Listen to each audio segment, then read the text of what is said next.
ang Presidential Broadcast Service. Radyo Pilipinas. Radyo Publiko ng Bagong Pilipinas para sa Bagong Pilipino.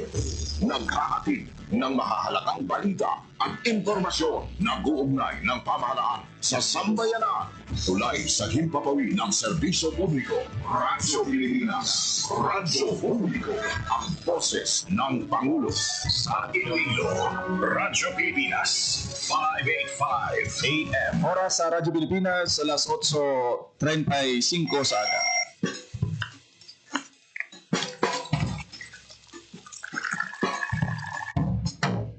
Aga sa Iloilo. Masako.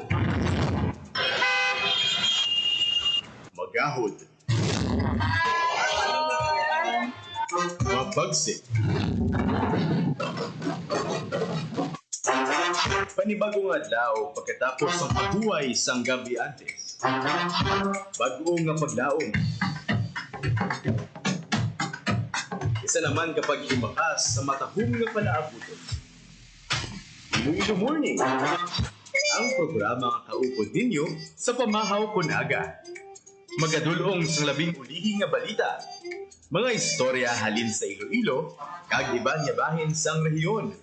Mga ginahuluhang balan, kag mga trending topic sa social media. Ululupod naton at tubangon ang maayo nga aga. Magpamati na sa Iloilo Morning. Dili sa 585 kHz sa AM band sa inyong mga radyo. Radyo Pilipinas Iloilo, the only government radio station in Western Visayas.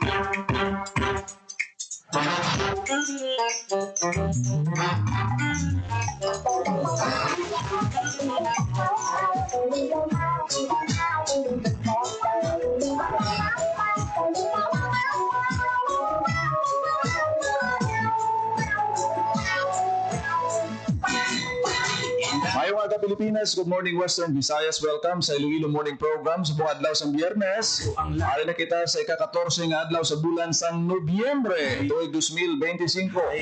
Magalumon ang aton kalangitan sa palibot sang syudad kag pila ka lugar kabanwanganan sa probinsya sang Iloilo. Pero suno sa pag-asa wala kita sang bagyo ha. Sa naliligad ngayon adlaw na eksperyensya naton ang tuman man kapaang nga tiyempo matapos ang paglabay sang duha ka mga bagyo nagligad nga semana. Typhoon Tino kag Typhoon Uwan. Sa aton mga kauturan nga may mga transaksyon padulong diri sa may syudad sang Iloilo kag kun diin man may klase, may opisina, may mga kaladtuan nga transaksyon mas maayo gid nga ano kamo adala kamo sang mga pamandong payong. Tungod sa aton sinina eksperyensyahan yang paggalom-galom kag pag-ulan-ulan sa pila ka porsyon sa syudad sang Iloilo. Ginabisuhan anoy ang mga empleyado sang ISAT University main campus nga mag-work from home. Sabahin sa mga estudyante laban-laban ADM nila or online class sila kay may ang bulutuan liwat nga nakabaton sang pamahog o kung bomb threat. Tapos ang bagyo, bomb threat naman yang nagsigi-sige diya sa syudad sang Iloilo. Ang aton nga kapulisan daw ginabantayan lang nila kag ginapapuli after nga madeklara nga cleared. Ala, tawag naman kapag palaptas ang impormasyon nga may amo ni mo to may bombada. Kamo sa mga eskwelahan na tublag ti ang iban nga mga estudyante, mga manunublo naton nga nag-prepare sa exam. Apektado ang ila siniya nga trabaho. Masakit sini kay ti kun ikaw estudyante, maplite ka kada adlaw o kung ikaw ginikanan mapabalon ka kada adlaw. Tapos deklara man lang gali nga suspended ang klase tungod sa bomb threat. Imagine mo na nga hol. Ang aton nga kapulisan nagapanawagan nga kung may mga may report bala no sa likod sa sininga mapamahog. Cooperate kita kag siguro mas maayo nga i-report ini sa mga otoridad ta para maaktuhan kay kun hindi ni karon matungod. Masigi-sige niya nga pamahog ti kada adlaw. Sa ilo-ilohon nila niya mga bulutuan. Tungod sa bomb scare na ginapalapta online sa social media kadasig sa information blast. Muli karon ng isa kapag panghangkat sa aton sining mga otoridad kung paano ini ma-trace kay ti kon social media na IT-based information technology expert kag mga ang mga traces dira sang mga scammer kag mga nagapadala sang mga mensahe amo ning dapat nga puntaryahon sang aton siniya nga otoridad. Hindi makatulog Sa piyakabahin, tayo akon magbaligya sa aton siniya nga mga vendors sa mga sidewalks pasugtan sa Iloilo City Government sa imong nali. sa pila ka mga identified dates sa Nobyembre kag bulan sang Disyembre. Kay ti mabatyagan ta na subong ang ang holiday rush, Christmas season. Imo ka gayon matatugan dilipat ang imo nga Si damo mga vendors na nag-rely sa ila pa lang abuyan sa pagbaligya sa sidewalk, halimbawa mga manog prutas, baligya pagkaon, mga Christmas paraphernalia ba? Muning ginabakal sa atong makuturan sa higad sang mga sidewalks dira, i-allow sila sa atong sini nga city government. Good news ini sa atong sini nga mga vendors kuto balanta ginatos ka mga vendors bandere ang naga-rely sang ila palangitan-an sa pagi sa pagbaligya sang mga nagkalain-lain nga produkto sa aton siniya nga sidewalks. Istoryahan taman estado sang trapiko sa syudad sang Iloilo subong nga holiday season. Ano pagpanghanda sa aton sini nga Iloilo City Traffic Transportation Management Office kag ang pag-identify sa mga choke points diri sa may Iloilo City may mga adjustment na paghimuon as proposed sang aton siniya nga traffic consultant sang Iloilo City Government. Plus pahibaloon ta karon kay retired Colonel Odarico Garmanzos ang chief sa aton siniya nga TTMO kung balasan una buksan ang rooftop parking sa duha ka mga dalagko nga merkado diri sa may Iloilo City ang ginatumod ta Central Market kag Iloilo Terminal Market. matakugang mudlak sa imo ka gayon matakugang dilipat ang imo nga supat malapor sila na ang dugan ko inday ha ha ha hay kay gali na kong wow yeah inday siling sang imo tatay igugma kung tagit sang tunay ug mga walay kabulay hay inday siling man sang imo nanay diri ka lang istan sa balay agutan ng kami malipay hay hay sa imo panglakat matakugang mudlak sa imo kagayon matakugang lilipat ang imo nga supat. Yari na sa aton siniya nga linya ang aton siniya nga ICTTMO Chief retired Colonel Odarico Garbanzos. Sir, welcome sa aton siniya nga pagpangalagad sa programa Iloilo Morning. Upod mo si Junel Baclay. Good morning, sir. Sir Janelle, mayaga man sa imo ta palamati kag nagatanaw sa social media page. Bala naton sir nga subong nagaamat-amat na sugod ang aton nga holiday season kag ang aton sini nga traffic situation sa syudad sa Iloilo sa nagligad na mensionar sa aton sini traffic consultant may mga adjustments kita nga pagahimuon para nga mapaganhagan ang aton sini nga mga traffic congested areas gid no diri sa may Iloilo City. Anong pagpanghanda naton sa bayan sang TTMO sir, knowing pasulod na kita sa Christmas season Sir Garbanzos?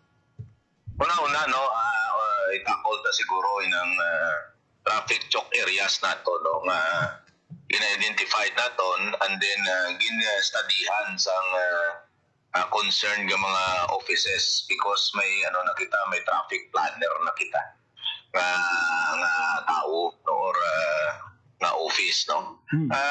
Ini siya nato no, actually dugay na ini pero ginadalian gid tungod nga ining mga traffic choke areas dapat ma-manage mayo kag di matagaan sang mayo man nga traffic plan no ang isa na pa traffic choke areas.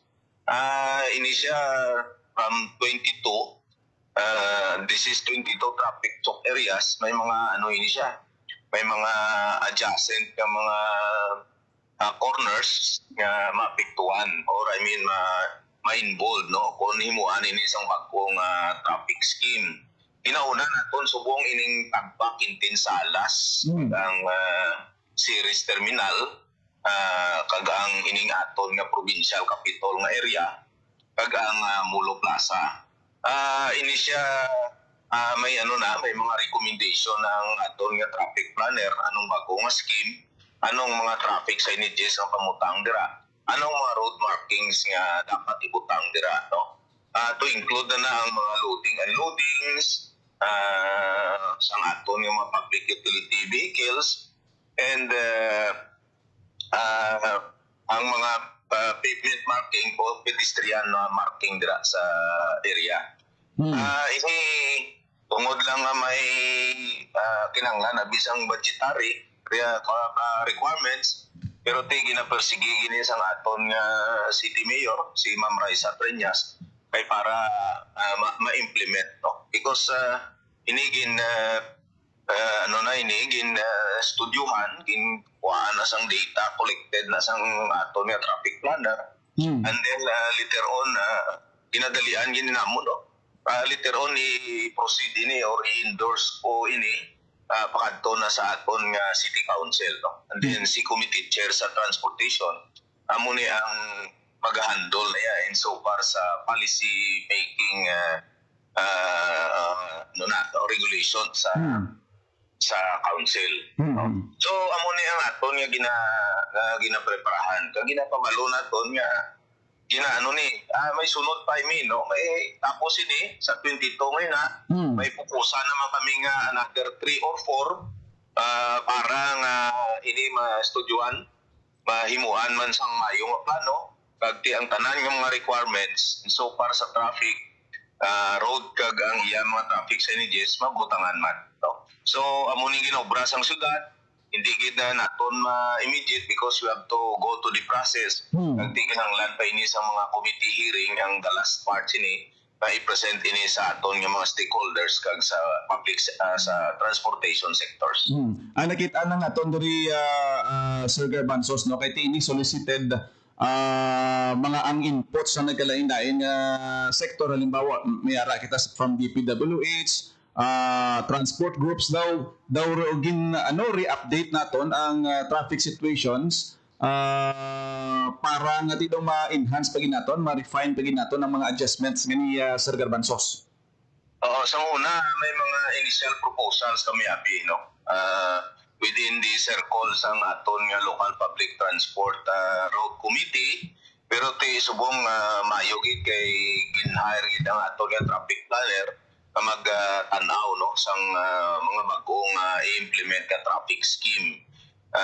Amo na, no, manami and hopefully ang ginaano namon sining maging maayos ang later ang aton nga traffic situation diri sa city. Hindi tagiman na siguro ma-perfect because may behavior man niya ang isa sa mga naton diri i-change nato, no, ang behavior sang mga drivers, behavior sang public utility vehicles, and of course behavior man sa mga sumalakay kag pedestrian naton diri sa syudad. By the way, sir, isa sa mga ginabantayan pagid subong kag nagapamangkot ang pila sa aton sining mga kauturan, especially ang mga nagapangumpra sa Central Market kag sa Terminal Market sa bago naton renovate nga mga merkado publiko. San o i-utilize ang aton sining rooftop parking, Sir Garbanzos, kag we know nga ang ini nga setup if ever nga ma-implement na makabulig gid ini hagan-hagan sa ang traffic situation sa mga roads sa palibot sa sining mga merkado publiko naton nga may rooftop parking, Sir Garbanzos. In so far sa timeline, no, sang inang pag-open sang full opening sang aton nga central kag supermarket sa katapusan sang sining bulan. So meaning by December 1 or maybe before December 1, ma-open na ina ang rooftop parking, no, sa duha ka markets, no, muning super kag ang central. Mamayo ginaya because ini makabulig, no, sa obstruction sa dalan.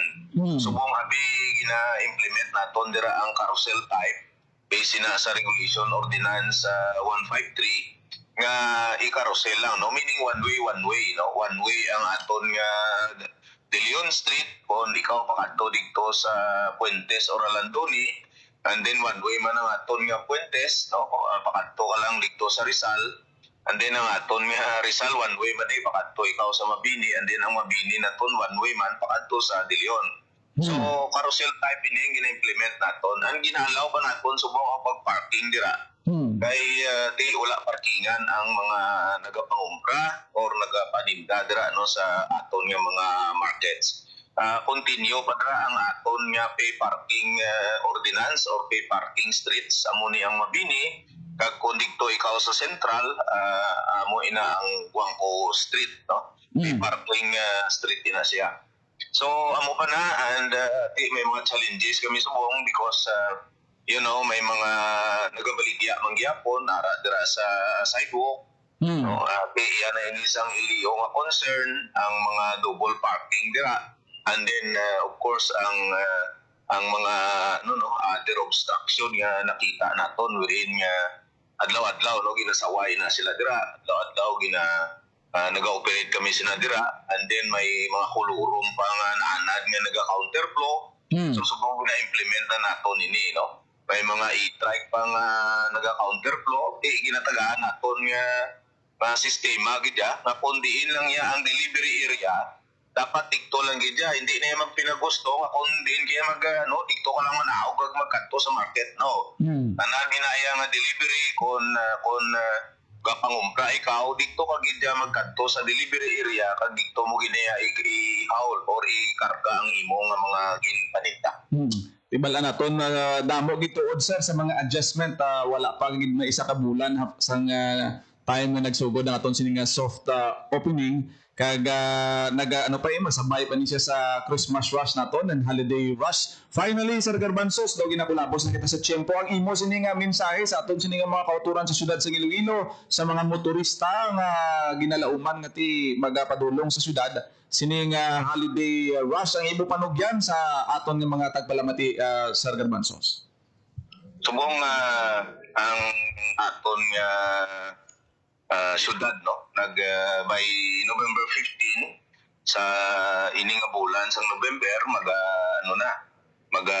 start na sila sang sidewalk opening or sidewalk pagbaligya no diri sa syudad to give way sa aton nga mga mga vendors nga mga entrepreneurs nga gusto man magnegosyo. And then by the December 1 up to December 31 sang na siya, adlaw-adlaw na siya ang mga designated nga mga areas wherein nara na dira ang aton nga mga sidewalk vendors no.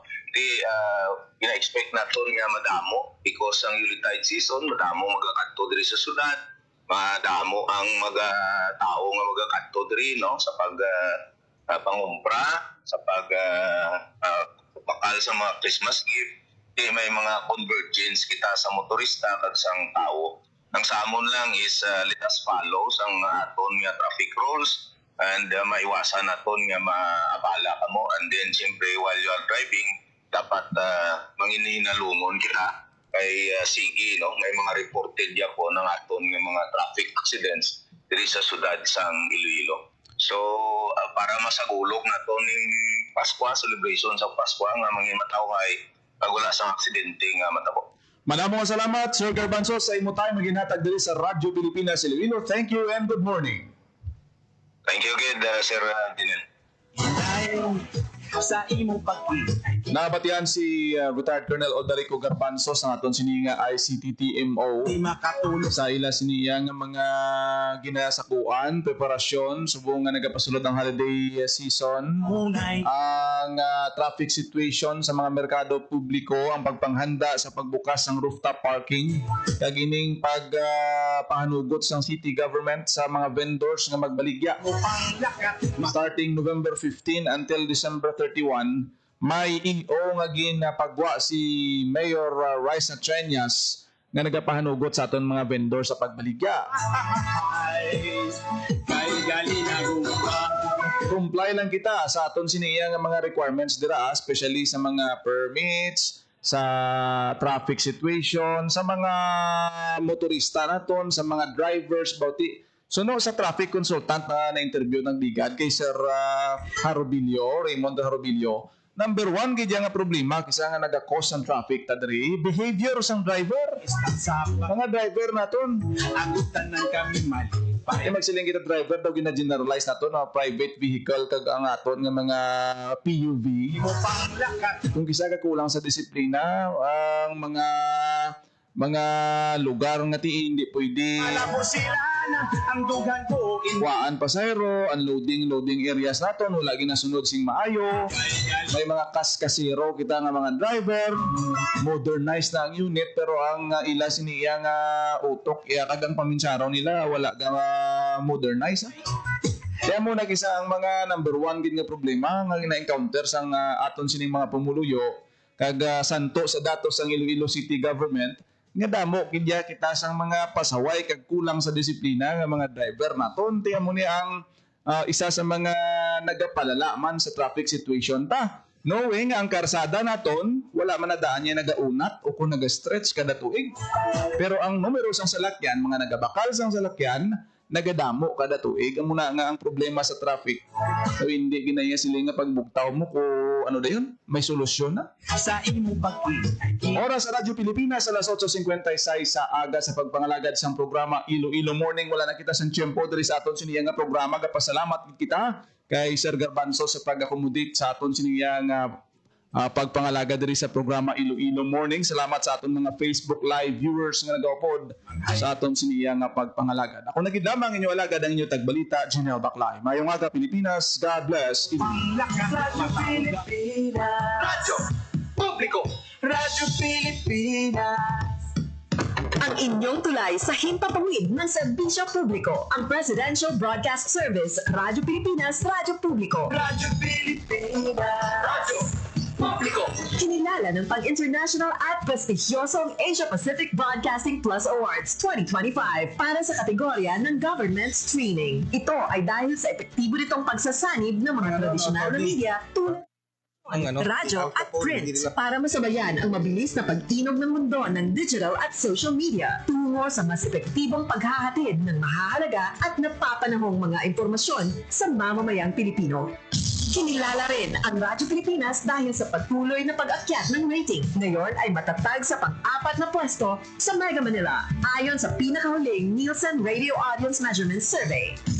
At sa social media, nakamit ang mahigit 2,000% pagtaas ng bilang ng mga sumusubaybay sa Radyo Pilipinas page sa unang bahagi ng 2025.